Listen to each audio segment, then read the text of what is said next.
Uma coisinha que eu percebi agora editando, as palavras clima, climatologia, temperatura e fatores climáticos e climáticas também se repetem muito ao longo do vídeo, então relevem. Agora eu já gravei, daí não tem como mudar, mas eu falei muito essas palavras.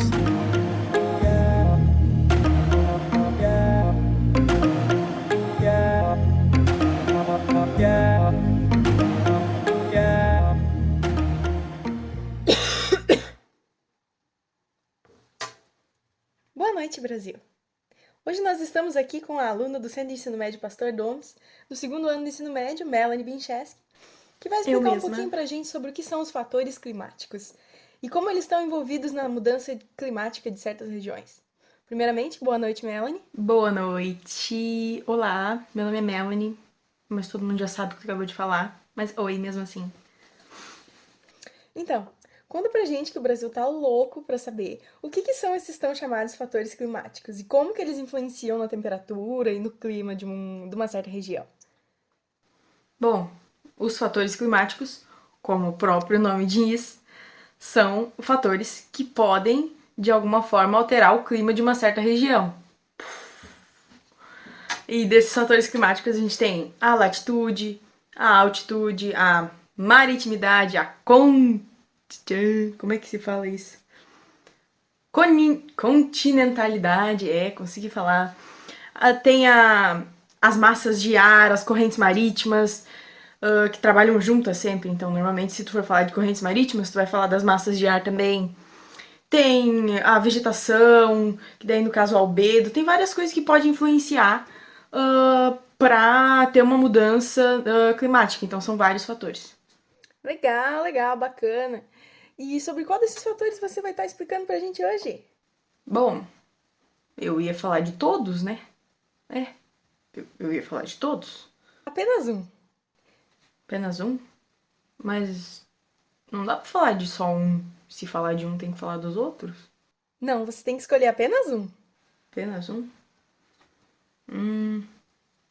Tá, então eu vou falar da altitude. Vou falar da altitude. É mais fácil, não depende muito das outras coisas. Vou falar da altitude.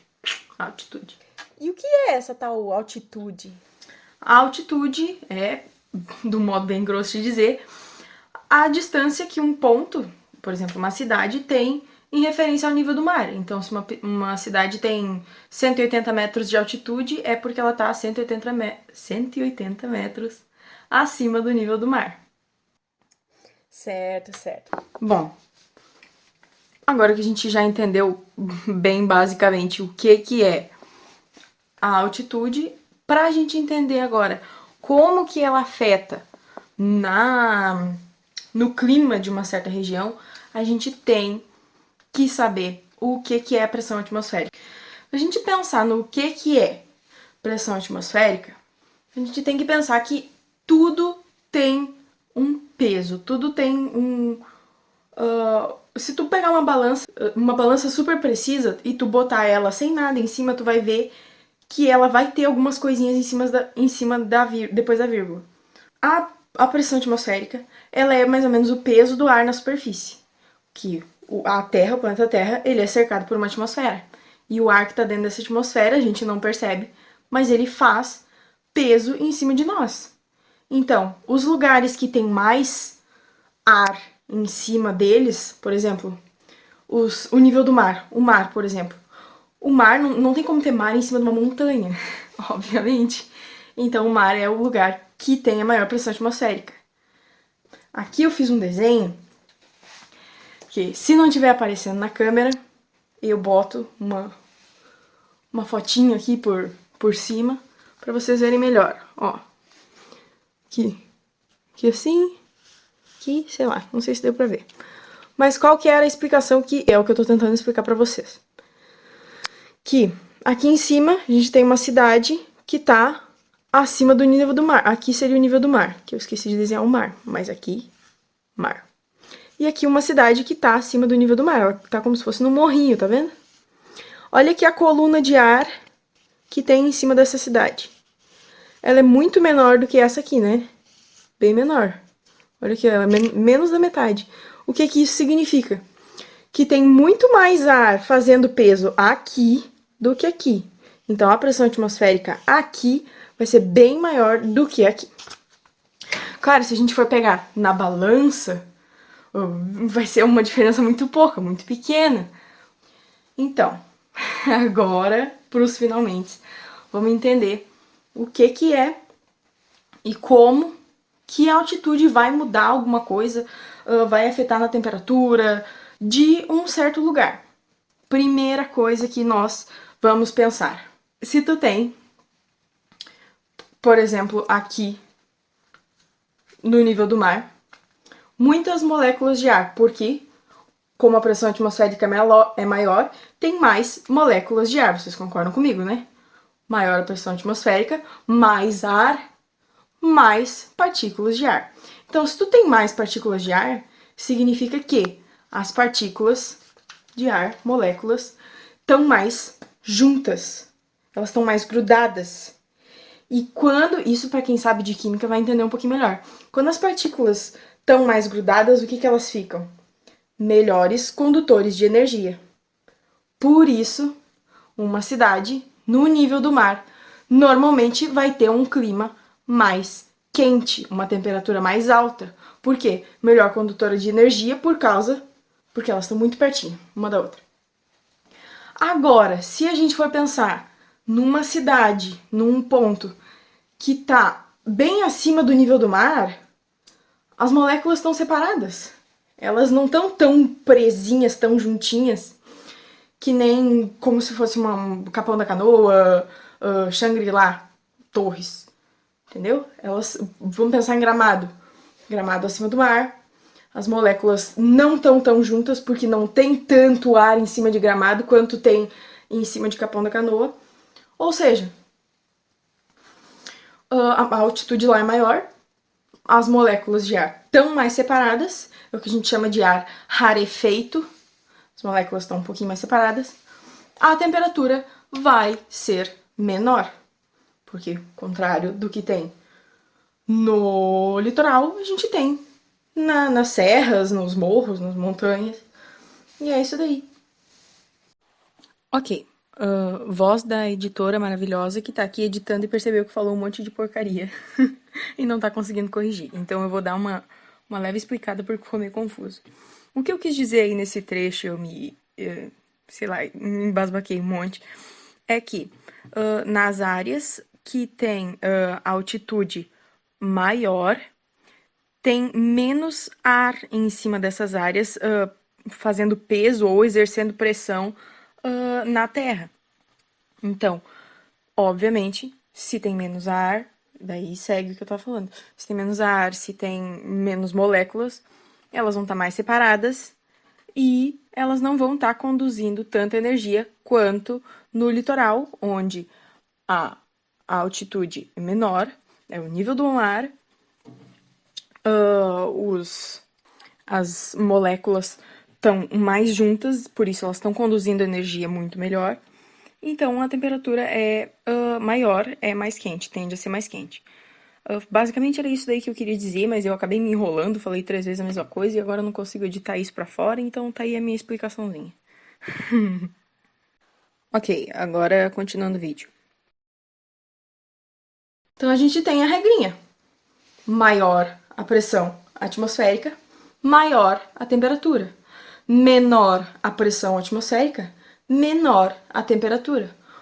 A gente tem, então, é uma regrinha que, bem a grosso modo, que nem o nosso professor nos ensinou, a cada 180 metros de altitude é 1 grau menor de temperatura, variação menor de 1 grau.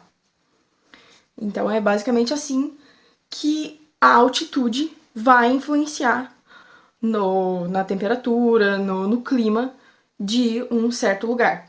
Daí eu vou dar só uma varridinha aqui por cima dos outros conteúdos, só para não ficar vazio. A gente tem a vegetação, e daí o albedo. O albedo, que é o índice de reflexão dos raios do sol numa superfície. E daí, claro, em diversos tipos de superfície tem um índice de reflexão menor ou maior, por exemplo, no asfalto, o índice de reflexão de raios solares, ele é bem pequeno, é 5% de reflexão, ou seja, um lugar com muito asfalto, uma rodovia, um lugar bem plano, assim, com bastante asfalto, vai ser muito mais quente, vai ter uma mudança no calor por causa disso daí, porque ele reflete pouco os raios do sol e o resto fica ali aquecendo igual um forninho. Mas que nem a gente for pegar uma área verde, ou, por exemplo, melhor ainda, uma área montanhosa com neve, neve nas montanhas, reflete muita luz do sol. É 90% dos raios do sol que batem numa montanha ou numa superfície alta com neve reflete. Então a gente tem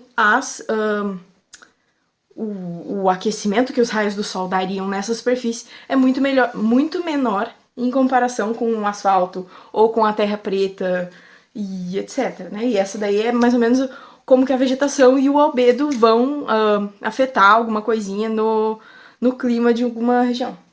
As correntes marítimas são como se fossem massas de água, não sei como eu poderia explicar isso, que se movem no oceano. Por exemplo, as vindas das regiões polares são correntes marítimas frias, que vêm até a linha do Equador. Na linha do Equador elas resfriam e voltam, daí voltam quentes, para os círculos polares e assim continua o ciclo. Essas correntes marítimas elas sempre andam também com as suas massas de ar. Então, se tem uma corrente marítima fria indo em direção ao oeste do continente sul-americano, enfim, uma massa de ar fria vai estar acompanhando ela.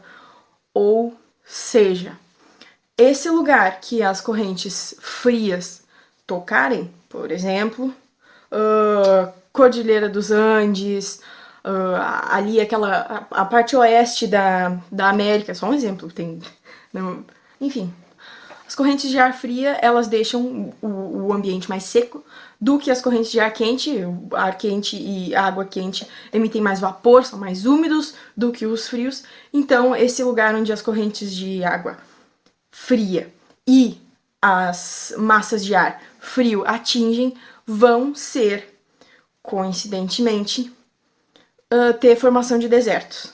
Os lugares que são atingidos por essas correntes marítimas mais quentes e essas massas de ar mais quentes vão ser mais propensos a ter um clima mais úmido e, por isso, mais propensos à formação de florestas, pântanos e etc. Bom, eu vou falar das últimas três, tipo, super rápido, porque o meu vídeo já tá muito longo. Então, a latitude. O que a latitude altera e como que ela altera na temperatura ou no clima de uma certa região. A latitude, quanto mais próximo à linha do Equador, mais quente vai ser o ponto, porque, como todo mundo sabe, os raios do Sol batem perpendiculares na linha do Equador o ano todo. Ponto final. Então, linha do Equador, mais quente, quanto mais perto dos polos, mais frio vai ser a temperatura e o clima das regiões que a gente está falando. Agora, a continentalidade é quanto mais no interior de um país, mais difícil é da umidade do mar chegar até aquele ponto. Então, obviamente, vai ser um lugar mais seco, mais propenso a secas, a sertões e etc. E o contrário também, que é a maritimidade, que, obviamente, quando um local está mais próximo do mar, ele vai ser mais propenso a ser mais úmido. E era isso. Então, gente, espero que vocês tenham entendido. Essa foi a nossa entrevista hoje com a aluna do Centro de Ensino Médio Pastor Domus, Melanie Bincheski. E tomara que vocês tenham entendido um pouquinho mais nesse tempo de crise. É bom a gente entender um pouquinho mais sobre a nossa cultura.